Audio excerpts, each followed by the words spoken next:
Welcome to Talking Heads on USA Global TV, starring the one and only wonderful Dr. JACALYN. It's a prestigious place where world-class influencers and experts meet, and where you'll find the most trusted advisors and coaches for all things in life and business. Visit usaglobaltv.com to sign up for our newsletter, get the value you need, and be first in line to learn about events and giveaways and other valuable content. Connect with us. Email Dr. JACALYN at usaglobaltv.com to talk about how you can become part of USA Global TV. That's USA Global TV, where the doctor is always in. Hello and welcome to USA Global TV and Radio. I'm Dr. JACALYN KERBECK, and our show today is Fashion, Travel, and Fitness. My co-host Diane Floyd-Boehm has the day off as she's celebrating her birthday. We wish you a wonderful birthday, Diane. Everything good in the world, please let it come to you and now. I know that you've been going through a lot with building your brand. You've been busy traveling, and we're just so proud of you and happy for you and glad that you are part of USA Global TV and Radio. ROLAND, who's another one of our team members, is joining me today as my co-host. He is not only a co-host here, he's also one of our expert presenters on Talking Heads, and he is one of our elevated listeners. What that means is he's someone that you want to get to know. He's been a great friend to me, and he's given me a lot of great mentoring and coaching as build up this business. Decisions I've had to make that I run by him, and he would say to me, does this fit into the big picture of what you have for your plan? And usually the answer was no. Let's welcome him to the program, ROLAND. Hello, Dr. JACALYN. Great to see you again. And Diane, happy birthday, and I hope I will be a good replacement for you.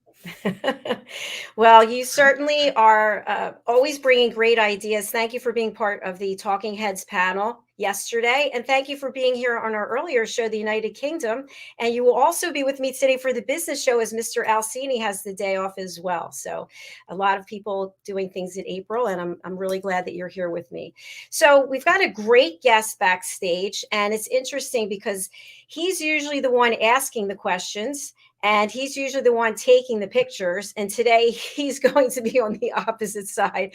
Before we bring him out there, ROLAND, I want to spotlight you because you're doing so many wonderful things to help other people. You're such an inspiration. You gave up your beautiful place on Mallorca, packed everything up, put it in storage, got into your RV, and just started traveling through Europe. So tell our audience joining us for the first time who you are and why it is that you are driving through Europe in an RV. What does that mean to you? Okay. Yeah, hello everyone. I'm ROLAND, and as you maybe can hear from my accent, I'm born in Austria, so I'm an Austrian. But first of all, I'm a human being. I'm a man. I'm a father. I'm a grandfather and a lover. And I dedicated my life to support organizations, their leaders, and people around the globe, not only to perform better, but also to have more purpose in life and be more happy. So why did I move this? Why I moved into my RV, my camper van?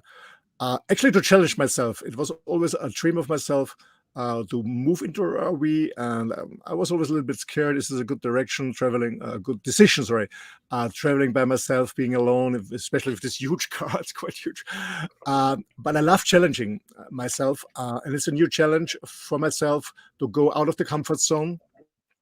And yeah, it's different, normally I live in beautiful places around the globe, work from there, have fun there.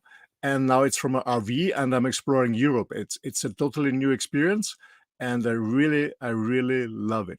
Sometimes it's scary, especially today. It was scary for me. I'm up in the mountains high, and the road was very bending, and I suffer a little bit from high fright. So it was scary, but I did it, and I'm very happy here. And you can broadcast from everywhere in the world, and if you want so, you can do so. So thank you for inviting me.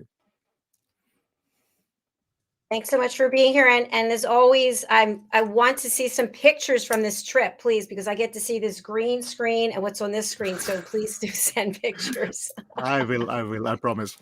Fantastic. Well, I want to bring out our guest, and seriously, it is hard to say what I want to say in a succinct way because I have so much love in my heart for him.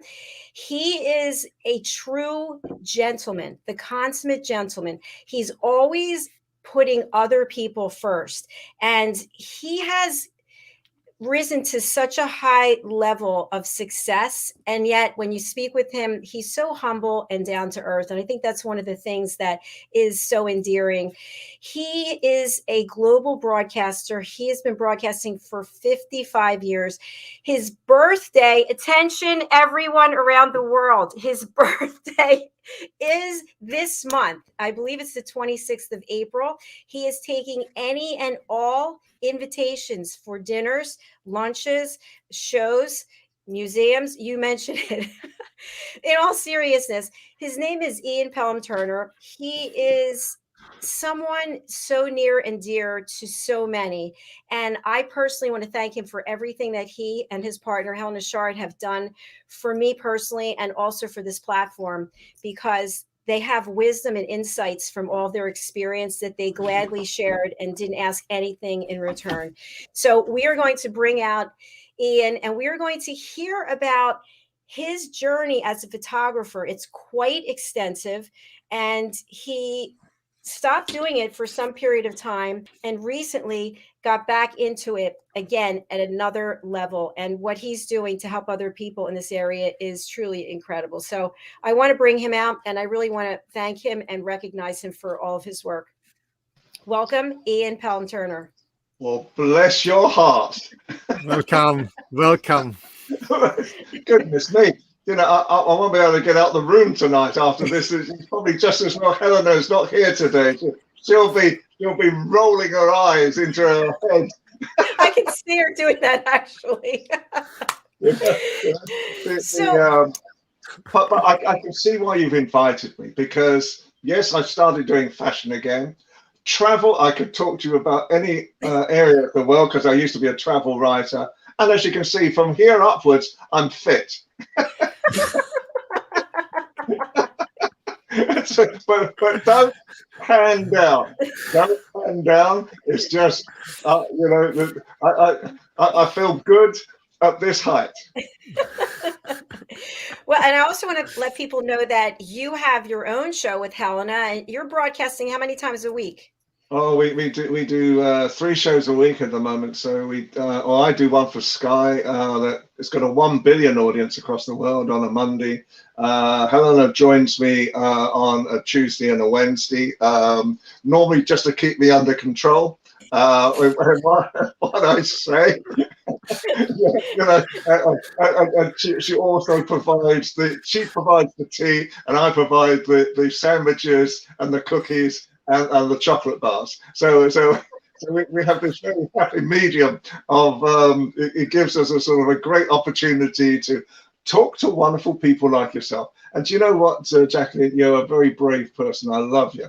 You know, because it's you know, what you've done in the past year is nothing short of actually miraculous, and you're producing something now that I'm sure Roland would agree with me as well, is, you know, you are bringing people together, and that's really what communication is all about. Well, thank you for that. I appreciate it. It's I think the production part is the biggest challenge, getting all the parts and pieces correct. But I do love it. And I love it because of people like you, who you both have helped me in so many ways. And I really thank you for that. But it's not about me, it's about you. So let's talk about let's talk about your journey as a royal photographer and what you learned from that that's helped you with where you are today in the next chapter of photography. Okay. So really, I've only just started doing a bit of photography again. I didn't realize I got asked to do a fashion show. So I said, yeah, I can do a fashion show. We put in a fashion show together, and they said, do you still do photographs? I said, no, I don't do photographs anymore. I haven't picked up a camera since William and Kate's wedding 12 years ago. And they said, we need some photographs as well. So the next thing that happens, they take me to a store and they go and buy me a camera, you know. And I haven't had a camera in my hand for such a long time. But I will tell you the reason why I stopped doing photographs until very, very recently. As I said, I did William and Kate. So I was one of the photographers along with Helena at William and Kate's wedding. And basically, I had what's known as a sanitized position. This meant that I had an area that was directly opposite Westminster Abbey, where you could get great pictures of them going in and going back out again, and in the carriage and so forth. But it meant that the security services had actually swept it 3 days before. So they look at the surface, they go into the really under the ground as well, into the sewers. They check the whole thing. And so it meant that I had to be there for 3 days alongside them as well, because that was my position. And so then in reality, if you think about it, I had nothing to do for 3 days. You cannot leave the position. So that means in reality is that for 3 days and for 3 nights, obviously, you know, human instincts prevail. You can't eat anything because you cannot leave the position itself. You can only take sips of water, again, for exactly the same reason. You can't let normal bodily functions happen. And Helena came in at 18 hours before the event, and the only thing that she brought with her was some boiled sweets. And so, you know, I devoured these, you know, sweets because I hadn't eaten anything for about 2.5 days by that time. And then the actual event happens. And just as we are getting into our position, Helen and I, to have this very clear view, there was a surge in the crowd, and suddenly the police had to lower the barriers in the next barrier to us, which had about 10,000 people in it. And the next thing that we knew was that our entire position after 3 days was being blocked by about 10,000 people with cameras on sticks and goodness knows what at the same time. So we had a step ladder just in case, and we were climbing the step ladder, and there was a camera set at the back of Kate going into the church, and to actually sort of photograph her. So that it shows Kate in the foreground, it shows the crowds in the background, and all of a sudden they pulled away from Kate and they homed in on us, and we were swinging like a pendulum, desperately trying to clamber up this ladder, the two of us from side to side. And I swear to God, they came back out of the church. We then they came out of the church. We got our photographs. We downed tools, and I thought, why am I doing this? Why am I doing this? You know, because, you know, and we went to the nearest eatery, and I reckon I probably went through the card when it came to sort of food after that, because I hadn't eaten in 3 days. So and after that, you know, I started working with CNN, for example, and they said, you're quite good at this. And I'm thinking, well, you know, all I've got to do now is sit in a studio and talk. I don't have all this worry behind me and so forth. So for the past 12 years, since I moved into broadcasting, that's what I did. And then suddenly, as I say, about 3 weeks ago, I'm suddenly handled this contraption, you know, this space age camera, and I'm looking at it and I'm thinking, oh goodness, how am I going to work with this? But fortunately had a wonderful model, Irma Belati, and the actual designer as well, Marvin Nonis, were both very, very good, and Richard, his agent, was all very, very good. And so we produced some quite interesting fashion pictures. It's what we call in Britain, the unpredictable law of photography, because the second shoot that we did was outside Buckingham Palace, and Marvin thought this would be a great idea. You know, the royal photographer photographing a beautiful model in his clothes outside Buckingham Palace. And sure enough, you know, we got there, we set up, and as a snowstorm suddenly came in. It was just like someone had one of these film sets, and someone had turned on this big fan. You know, the fans they use in film sets. We must have had a gale of about 80 miles an hour.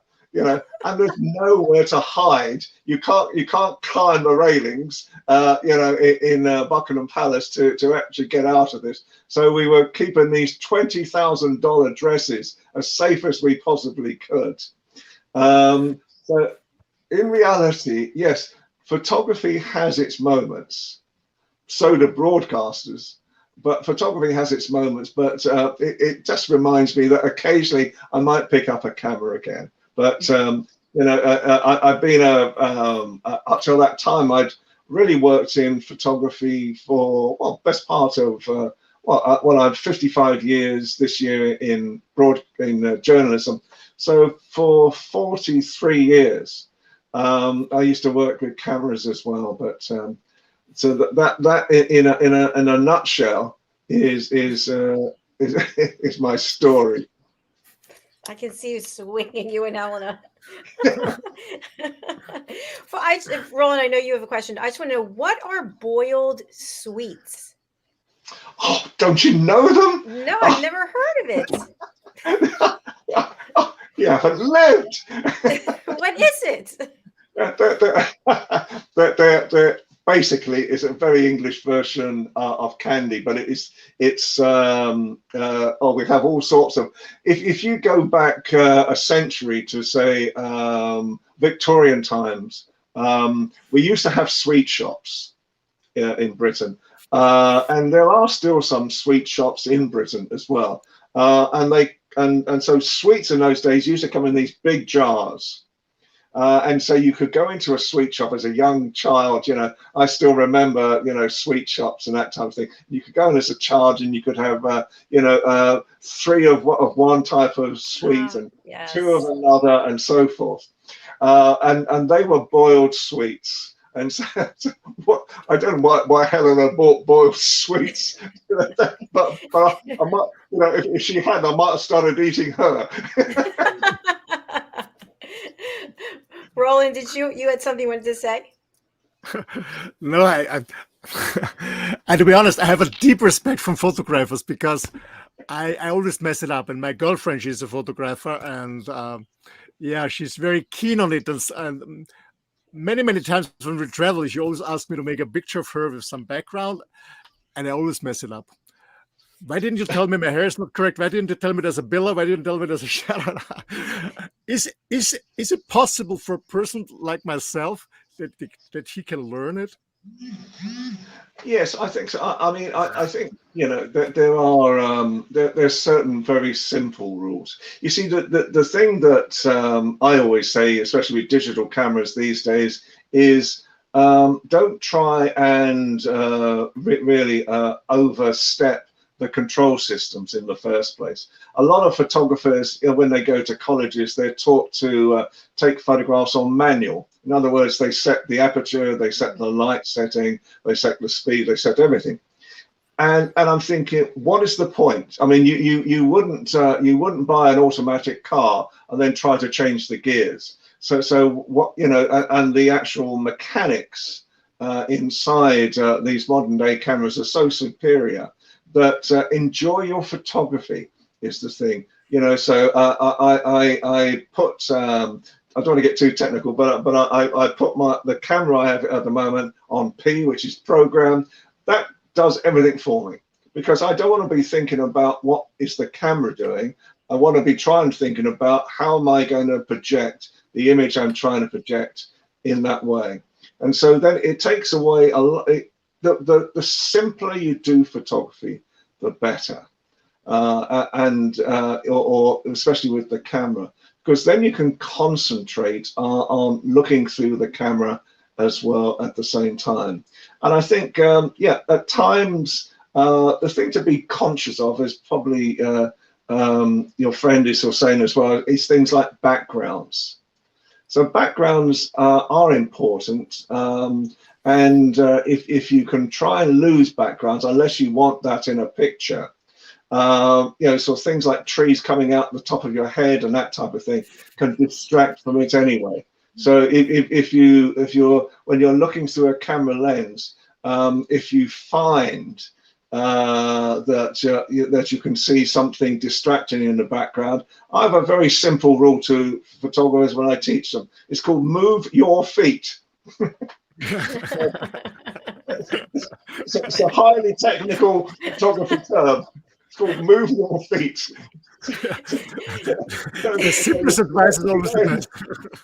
So you don't actually just move from side to side until you make sure that there isn't some distraction background happening as well. So that's part of. But you know, the biggest joy about photography is the thing. I remember saying to this lady one day, at one stage in my life, I had a downside in my life, and I had to go and sell cameras in a store, and became pretty good at it as well. And one day this lady came in, and I could feel that she was quite tense and perhaps she was a bit upset.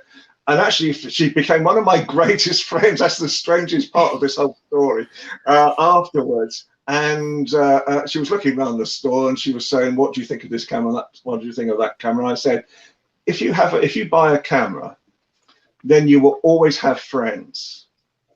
And you know what? She burst into tears, and so she was going through an issue in her life at that time, and so I started teaching her a little bit of photography because I just felt that you know, she wanted to do something like this so badly, and we became such great friends over many years. And you know, I was the go-to person when she had sort of problems in her life as well. You know, I've become like an agony aunt as well. You know, I mean, photographers seem to sort of have this, I don't know what it is, whether it's an ambition to actually prove that we can do things. I don't know what it is in our world.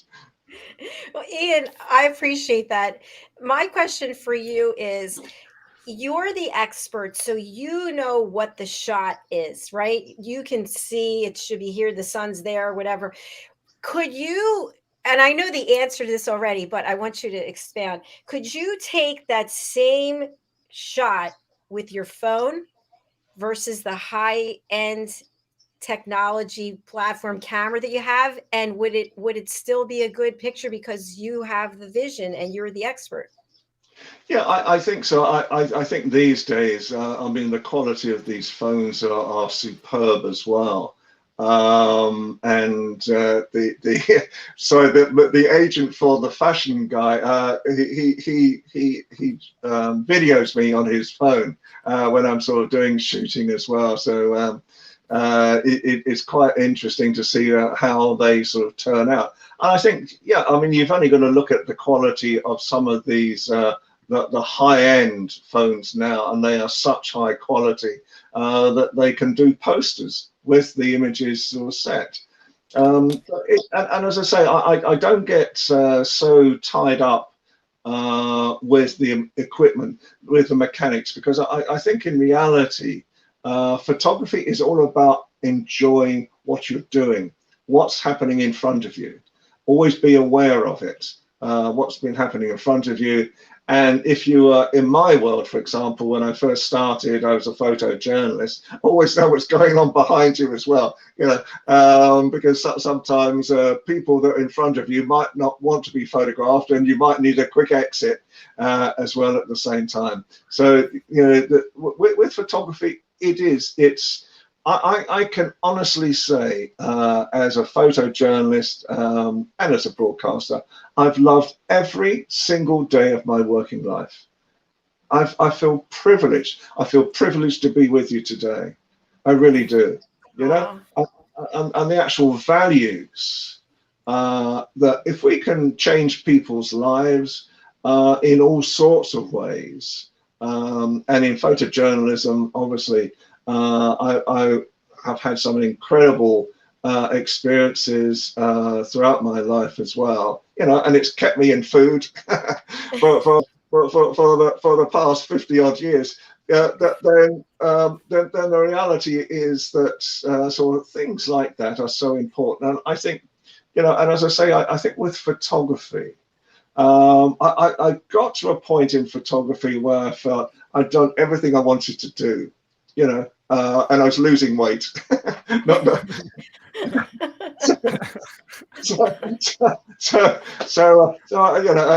Especially after that last one. So, and I think I then wanted to have new experiences, and so that's why, for some strange reason, CNN liked me, then NBC, and before I knew it, I'm working with the American networks. I'm working with this fantastic lady now, JACALYN, and so I just love it, and I think photography is part of a communication system, and it's all about loving life.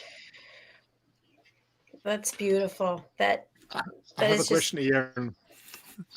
Sorry. I have a question. You, as a professional, highly professional and successful photographer, what do you think about this trend with photoshopping changing reality? What do you think about this? I don't mind it, because it's all about the end result. It's like, most of my working week, I'm sat in front of green screens, I wander into the set, and people, when they come into the studio, and they take one look at the green screen, and a lady came in on Monday, or Tuesday, when we were doing a show, and she looks around, she says, "There's an awful lot of green in here." she hadn't discovered the chroma effects, so we had to then show her this is only, obviously you can see that, but when the actual result. So I think there's nothing wrong in everybody getting value from what they're doing, and if it needs extra technique in order to do something, that's great. I mean, I'm not clever enough, to do these types of things. Yeah, I bought this background about a year ago now, and can I get this to work? And Helena looks at me, and sort of, and just wanders off. She's given up. Shakes her head. She goes, "What?"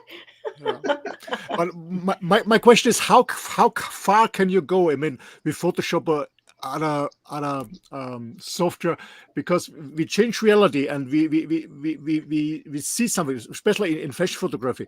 Models, the legs get longer, they get slimmer, but it's not real. And maybe then we get actually young kids get a wrong role model. How far we get? What is ethically or correct?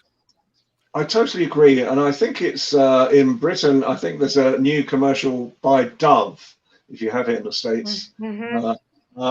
And Dove are doing a new commercial where it starts off with this fantastic image of this girl, and then it's peel back, and there she is, sat in her bedroom, a 14-year-old teenager, whatever, and she's looking at the image she wants to be, but she feels she isn't. For me, that's bad.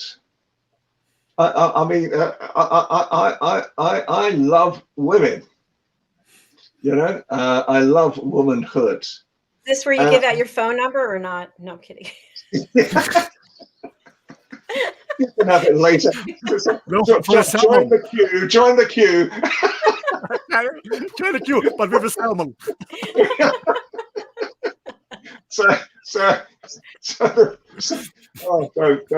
Don't start that, for goodness sake. I don't want this queue knocking at my door. So I think the reality is, I value all women. That's the truth, and I think I want every woman to feel respected. I always say, pound for pound, I'm probably the largest feminist you'll ever meet. And I think it's very, very important for women to have equality and a level playing field. And I remember I was doing an interview with a very well-known female politician. And one of the questions I asked her was, and she was stunning. The camera crews, I'd never met this lady before, and the camera crews were all sort of saying, oh, you're going to love her. She's fabulous. She's so beautiful. And she was absolutely beautiful. No two ways about it. But I thought one of the questions to ask her was, do you feel your beauty gets in the way of being a serious politician as well? Yes, she said. And I don't want people, from a male perspective, I don't want men to judge women just purely by how women look, because there's a lot more to women than that in the first place. And just to answer your question, Roland, I think the reality is as well is how do we teach confidence to all young people, both male and female? And I think, again, as you so rightly say, some of these techniques that can actually change or enhance, someone's appearance, I can understand it, but I think sometimes this is too much technology, and let's just be ourselves. Absolutely. Very well said. When we talk about technology, because we have evolution of photography, we have black and white, different technologies, printed, now the digital version. Where do you see the future of the technology of photography? My personal love, I was very, very lucky. That in my very early days, when I came to London, I used to work with people like Sinatra and John Wayne and Edward G. Robinson, and so a lot of the people who lit the film sets in the late 60s, early 70s, well, really my age now, they're in their 70s and above, because they were trusted.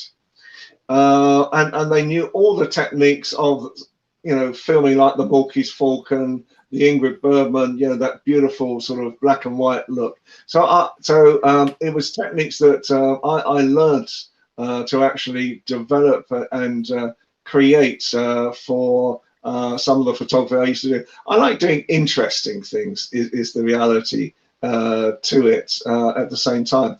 And I think photography now, I think the whole of media, and really photography now is part of media, as is what we're doing right now on screen. The next stage is going to be sensitivity projects. In other words, I think in the next 20 years, if you take a photograph, you can actually, you'll be able to put it in the room, surround picture, if you like, and then become part of the picture again. There's all sorts of technologies sort of happening right now where, we're sort of 3D technology and post-production technology as well that's sort of happening.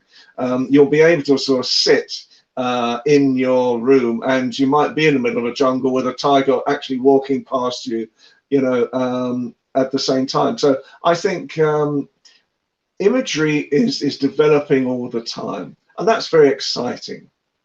And I think the reality with that type of concept is that really new boundaries can happen as well. And the biggest thing, obviously, I look at what's happening in places like Ukraine right now, and I think the one thing that is starting to happen is that even though the Russian government and other governments have a protective system around them, it's cracking, and people now are actually seeing the real truth that's happening on things like social media as well. And so imagery has got a very important part to play in actually portraying what is physically happening on the ground. Great points that you brought up, Ian. And I was just thinking about how I'm sure you heard about the subway shooting in New York, and people who were actually on the train that was going by.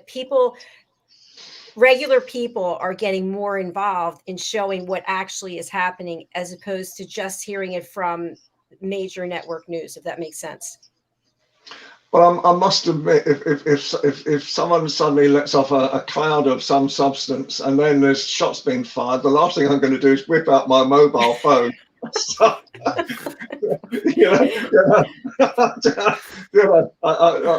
have to say that I don't know. Perhaps I would have done, it's this strange anomaly, isn't it? Now where the more you're in the public eye, the more you want privacy as well. At times, and it always worries me when people start wandering up to me and start talking to me, because I'm never quite sure, whether they're going to be friend or foe. But I think, yeah, it has changed.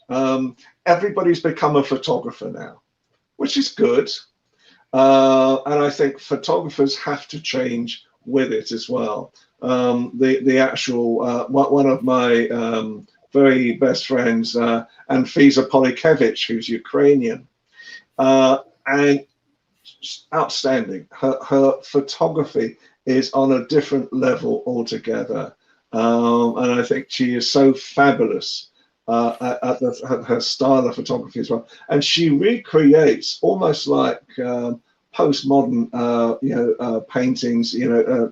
Really, it goes back centuries as well in the style of photography that she does, and she tells a story. In reality, for me, I was very lucky. I've always been lucky that I wouldn't say I was the greatest photographer in this world. I was just very lucky with the things that I did, and on occasions, when the very big occasions, then it just seemed to work for me. And so I was in the right place at the right time for photography projects, like the royal family. But I had so much fun as well. And as I say, I dine out in it now, thank goodness. I think the reality is that photography will always be there, but I think photographers now have to think much more commercially about what they're doing. And really, the advice I give to photographers these days is not only learn your craft as a photographer, but also learn your craft in things like video making, filmmaking as well, so you can actually be the full package. But also at the same time, it's also about connecting. And so I used to have a technique that it still makes me smile when I tell people what I'm doing. I still do it on television as well at times. And when I used to sort of take a lot of people's photographs and they weren't used to being photographed at all, I would actually tune into their breathing patterns. And I could tell from their breathing patterns when they were ready to be photographed, turning from nervous into being able to talk to someone like myself. And so their worry issues were sort of lowering, and they were ready to be, sort of photographed at the same time. So there's a lot of technique in being able to talk to someone beforehand, so that they feel at ease, and so they will then love you and love what you're doing in the camera as well. That's a clever technique that you use. It's very good, but I used to say that to people, and you could see them visibly stop breathing. It was like,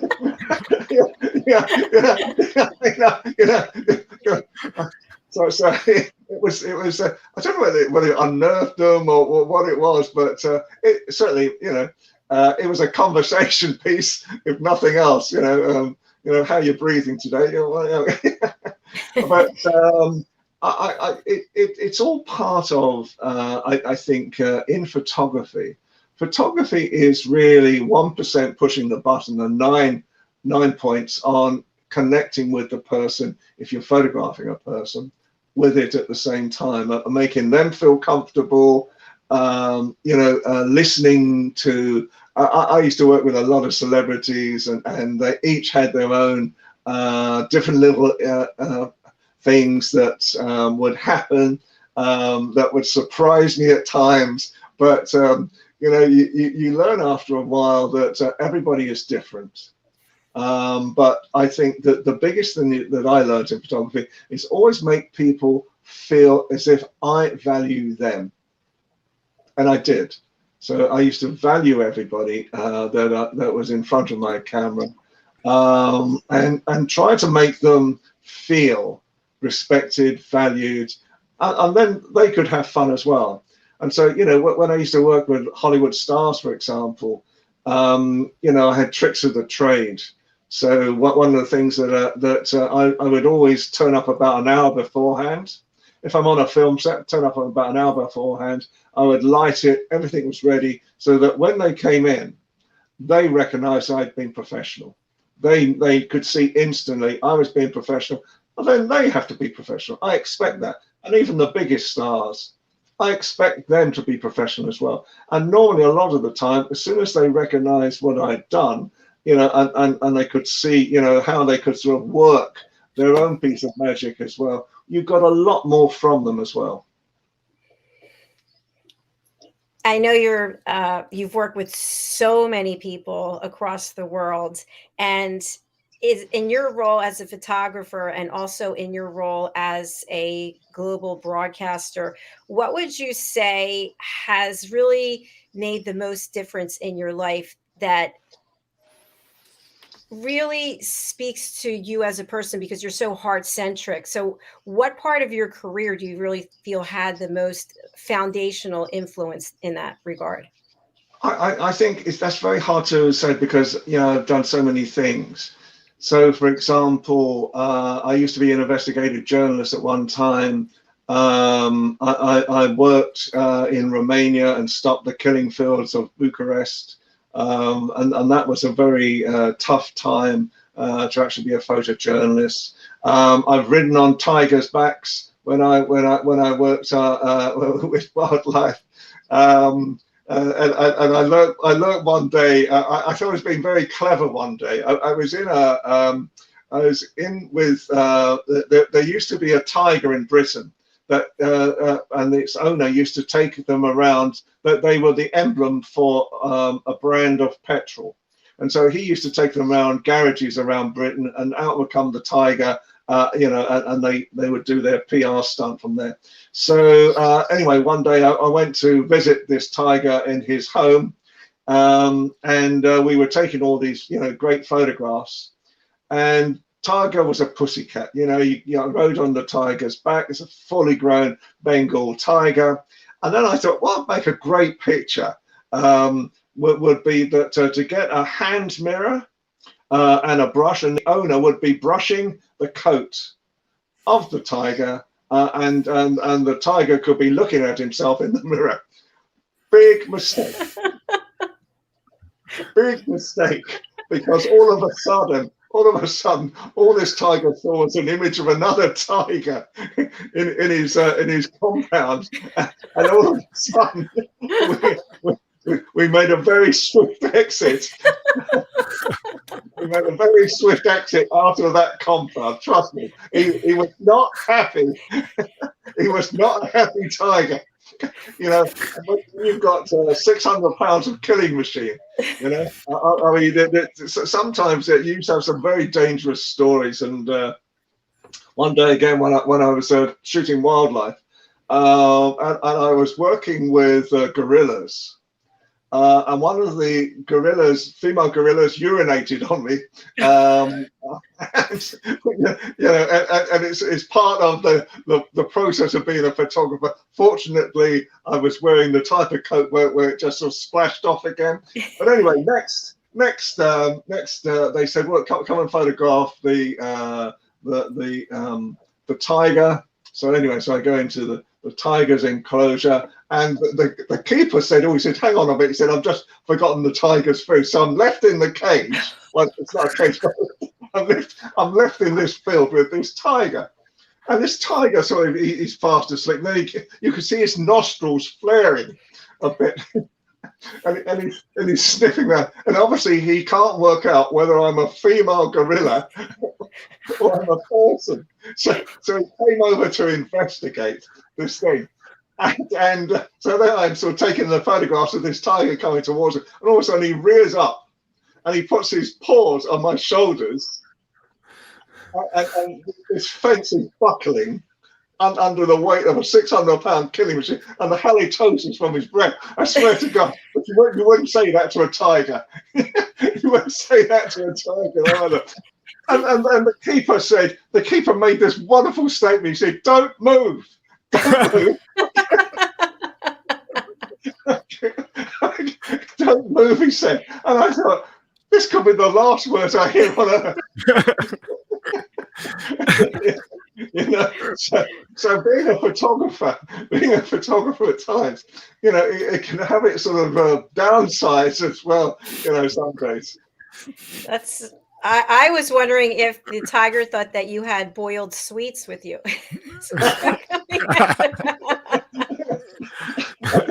I didn't feel it was a question I could ask him. Oh my God, so funny. So at times, I think photography, you get all sorts of experiences, and I when I first started working in London for national newspapers, and I used to do a lot of civil disturbances, riots, and so forth. And that actually got me into what's known as Fleet Street, which was the wonderful street of shame I eventually worked for 40 years. And because I would go into the middle of a riot rather than being on the edges, I used to get photographs that other photographers just wouldn't do. And then one day I'm watching this riot happening.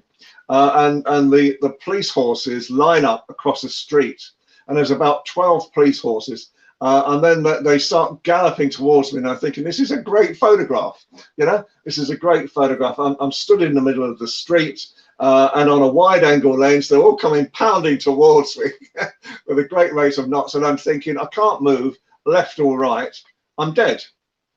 So my thought process was, then stand still, and hopefully they're good enough horsemen. This was what was running through my mind about 2 seconds before this sort of happened, and they were good enough horsemen to swerve around me. And then the following day, the editor of the newspaper that I was working for at that time, he got a call from the chief commissioner of police saying, "Can you stop that idiot doing any of this ever again? We're going to kill him soon." And I think that the paper worked out that if I was killed, my widow would get such a big insurance claim against the paper that the following week I started on movies. So I started working with celebrities. So sometimes you just have to have that piece of luck as well. What a story! That's amazing. Incredible. It's and as I say, with the royal families, I was very lucky with that. I did William's first Christmas baby shots, and several instances, and one of the stories I always tell, you've got to be lucky as a photographer. You really have. You've got to be lucky as a photographer. And one day, I'm the only photographer I think ever to stop the royal train. And I see that as a badge of honor these days as well. It's a lot more I can talk about, one day I was asked to do the official photographs of the royal family were going to Ascot to watch the horse racing. And they used to go to a station called Waterloo in London, where the royal train would be ready to take them to Ascot. And my job that day was that as the royal family came up the red carpet, they would stop for a second, turn to me, I would take 2 frames, and off they would go on the train. And that, it's what we call Mickey Mouse, cash and flash in the business. So fine. So everybody had turned up, and then the Queen Mother turned up, and she came. She stopped. A click, and it was underneath a very dark covering. So I was having to use a flash gun as well, and the flash didn't fire, and the camera wouldn't fire. So the Queen Mother being the Queen Mother, I love her to bits. You know, we used to have some great fun. But the Queen Mother being the Queen Mother, she then walks off the red carpet and she starts walking around the platform as I'm trying to work out what's gone wrong with the camera. There's this station controller behind her, wondering what's going on. The Queen is banging on the window, telling her mother to get on the train because now I'm holding up the royal train, and you mustn't do things like that. And then God was with me that day. That's all I can say. And there was a hole in the roof of Waterloo Station, and all of a sudden, this shaft of light, almost like a spotlight, hits the centre of the red carpet. So the Queen Mother saw this, and she walked into this pool of light so I could take a shot without flash. I got my 2 frame. She winked at me and got on the train. So incredible. so you know, but I think the reality with things is, you know, with all the work I try to do these days as well, you try to be good to people, you try to be pleasant to people, you try to understand that, you know, I mean, you know, I work with a lot of different presenters, and they become nervous when they're talking to me, and I'm thinking, why are you nervous talking to me, for goodness sakes? You know, I'm nobody. You know, I mean, they've done much more sort of fabulous things than I have. So I think it's all about how to adapt your personality to the personality of that person. And when you create that bridge, that's when what I feel you get the best types of photographs. And the best types of interviews too, don't you think? Yeah, you know, I chat away, you know me, you know. Sometimes I wander off, and presenters, you know, roll their eyes, wondering where I'm going with a particular argument, you know. But you know, it seems to work. I'm still in a job. Well, you've earned the right, that's for sure. So what can we expect from you as a photographer going forward? How much of your schedule are you going to be putting forth towards this? I'm going to do a little bit. Yeah, it's very hard for me to sort of answer that, because you know, my image these days is as a broadcaster, and occasionally, as I say, you know, yeah, you know, I've got a camera now, but it's such an easy peasy camera. You've only got to point and shoot, and you're there anyway. So I think, you know, I'll probably do more fashion, that's for certain, with Marvin Nonis, and with Irma Belighty, who's the face of Marvin Nonis. So you know, I enjoy things like that, and they always buy me a nice lunch, so I enjoy that as well. You know, they make things quite pleasant for me nowadays, provided there's no snowstorms. I couldn't believe it, Jacqueline. I could not believe it. I mean, we got there, and these dresses are about $15,000 to $20,000. You know, I mean, these are dresses not to get anything on at all. And then all of a sudden, it was just like God had decided, okay, we're going to test this young man. I call myself a young man still. And this snowstorm came in, and I swear to God, you couldn't even see 6 feet in front of you for snow. So it's just always expect the unexpected. That's probably the best rule of photography.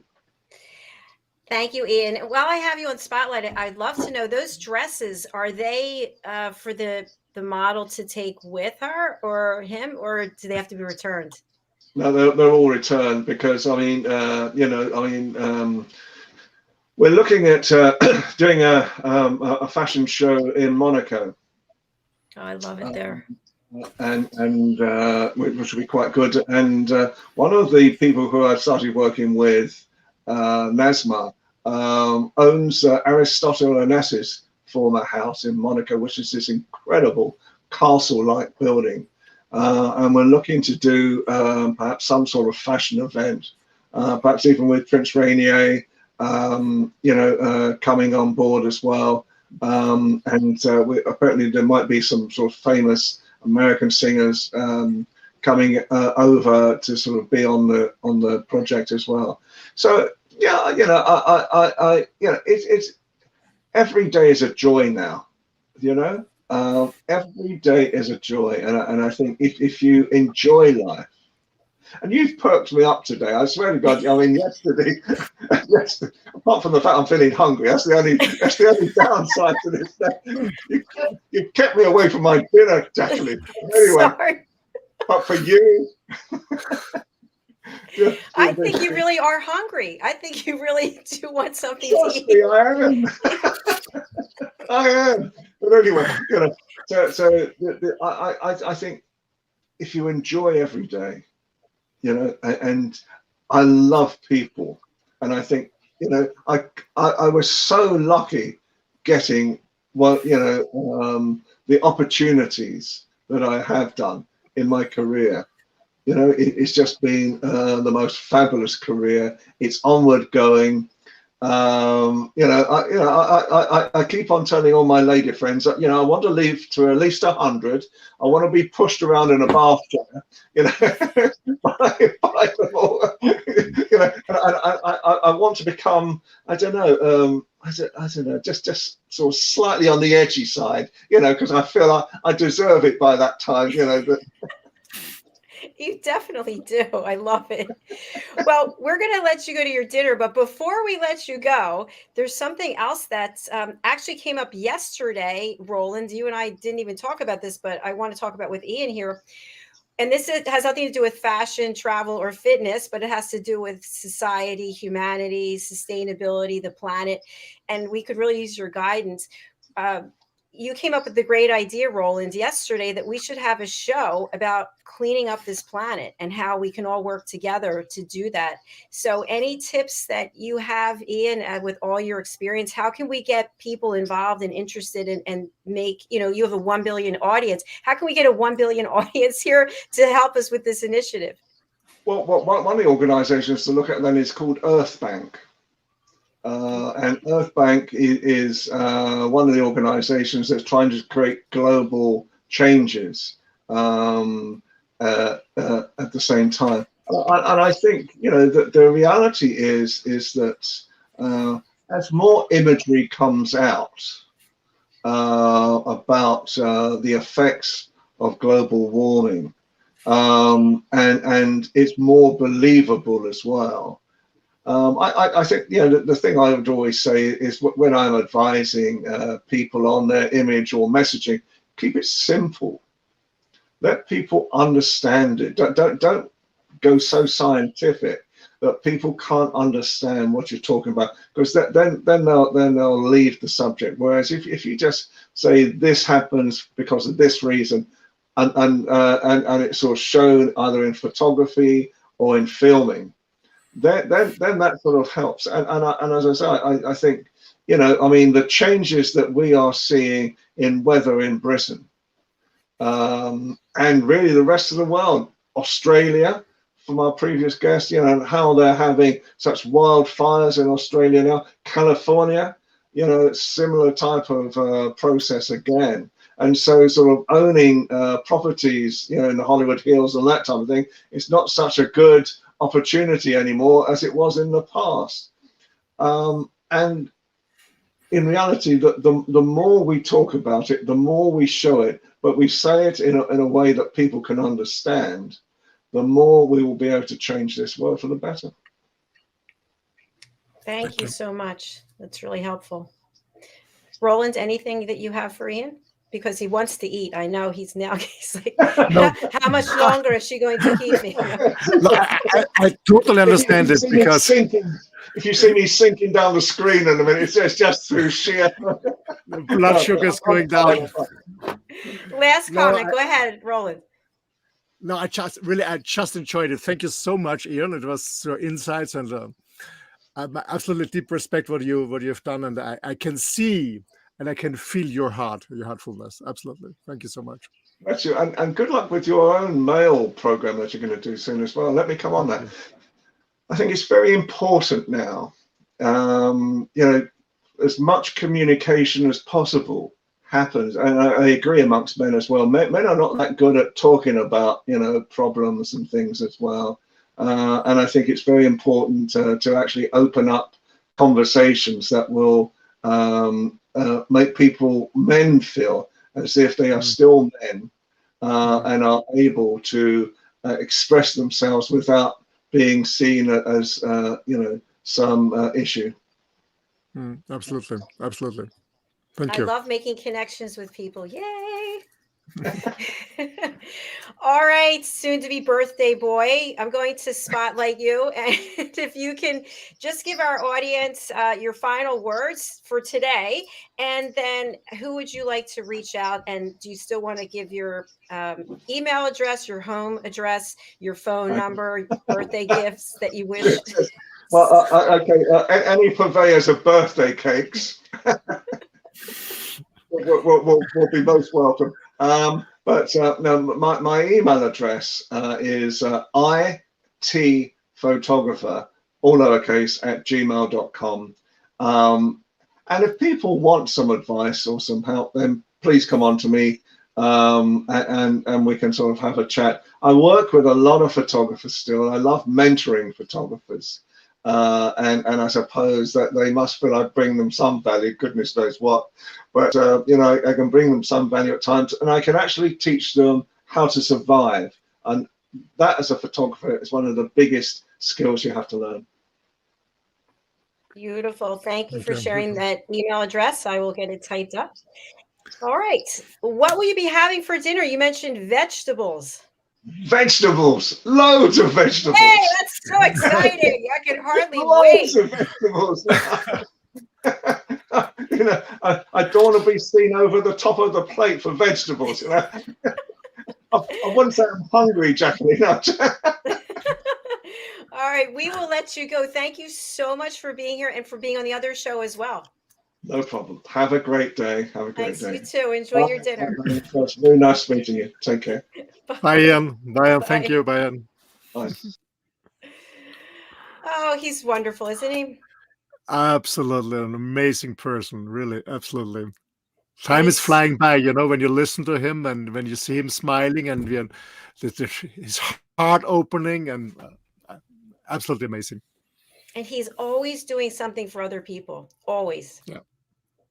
So it's just such a blessing to have him in my life, and now to share him with you and with our audience. It's just beautiful. So you can find Ian on our platform on Wednesdays on the United Kingdom News and Culture at 11 a.m. Eastern Standard Time, which is 4 p.m. British Summer Time, which is 5 p.m.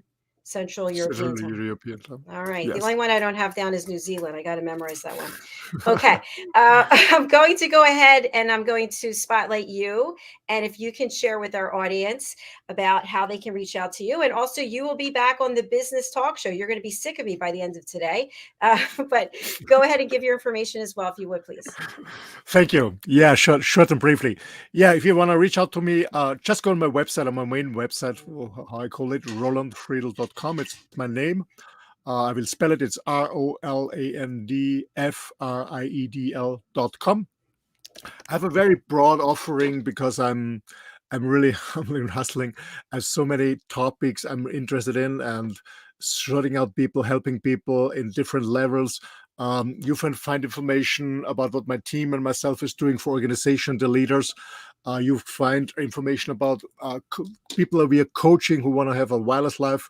And as Ian also mentioned, and the show we're bringing up, we also have a platform where we have a communication platform for men, a US platform, a European platform, where men meet and share their man being. They're always a man, whatever it is. So more than happy if you want to contact me. I'm open for everyone for discussion, because I also want to learn from you what triggers you, what you want in life, what your goals are, what your visions are, what your purpose is in life. So don't hesitate. If you want to have contact me, I will feel very blessed. Thank you. Thank you very much, Roland. I'll let you go as you take a few minutes before we reconvene for the business talk show. Alcini has the day off. And our guest today is Tracy Lamore from Lamore Media. And she has actually been brought on as our publicist for USA Global TV and Radio, and our team members and any of our guests who are interested in partnering with her. So, Roland, I'll see you shortly. Thank you so much. Bye. Thank you. Bye. See you soon.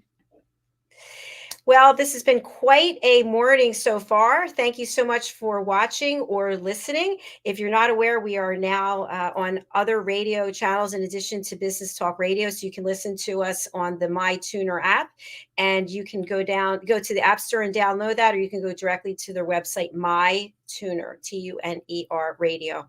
All right, just a couple of quick announcements. The first is, while I look for my my graphic, we have our reunion show coming up. This is very exciting.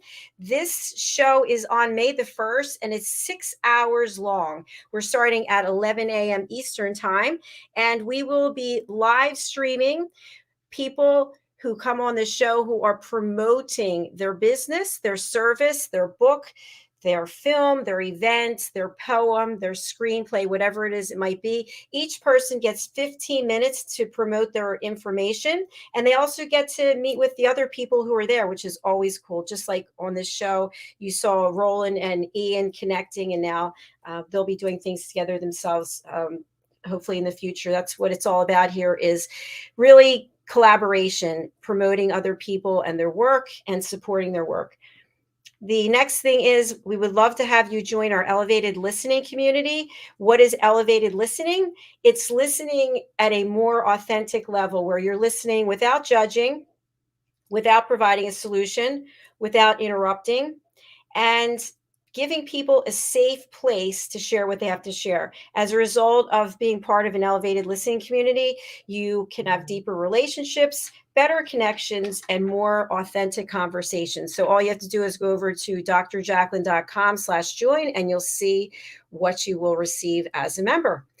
All right, that's all I have for right now. We will be off for about 20 minutes and then coming back again with the business talk shows I just mentioned. Thanks so much for being here. Thank you, Roland. Thank you, Ian. Thank you to each and every one of you. If you're watching on YouTube, please just subscribe. We would love to have you as part of our family. Bye.